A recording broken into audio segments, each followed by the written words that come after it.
आज देशातही एक धाकधूक सुरू आहे, भीषण परिस्थिती आहे, गॅस मिळत नाहीयेत, नेहमी नॉर्मलला असणारे लोक सध्या गॅसवर आहेत. खरं तर काही गोष्टी आपल्याकडनं राहून गेल्या, आपल्या पंतप्रधानांकडनं पण राहून गेल्या. जो इराण इतकी वर्ष आपल्याला साथ देत होता, त्या इराणवरती ज्या प्रकारचे हल्ले होत आहेत आज, आपण इराणला साथ द्यायला पाहिजे होती. या देशामध्ये येणारं सगळं बरचसं तेल हे इराणमध्ये येतं, ते आपल्याला रुपयामध्ये देत आले, पुढचं मला माहित नाही.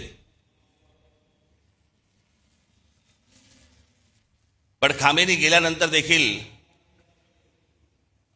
आपल्या देशाच्या पंतप्रधानांनी कुठचंही निषेधाचं एक स्टेटमेंटही काढलं नाही, हल्ल्यावरती कुठचं स्टेटमेंट काढलं नाही.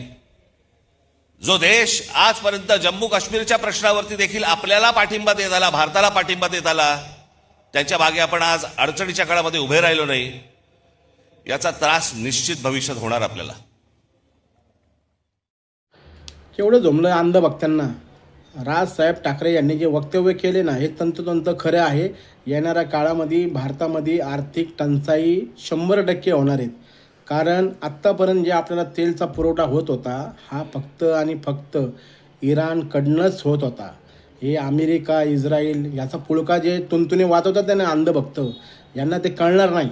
कारण काय माहिती का, कच्चा तेलचा आयात जे होत होतं ना, ते इराणच्या मार्गाने, समुद्राच्या मार्गाने आणि इराणकडनंच होत होतं आपल्याला.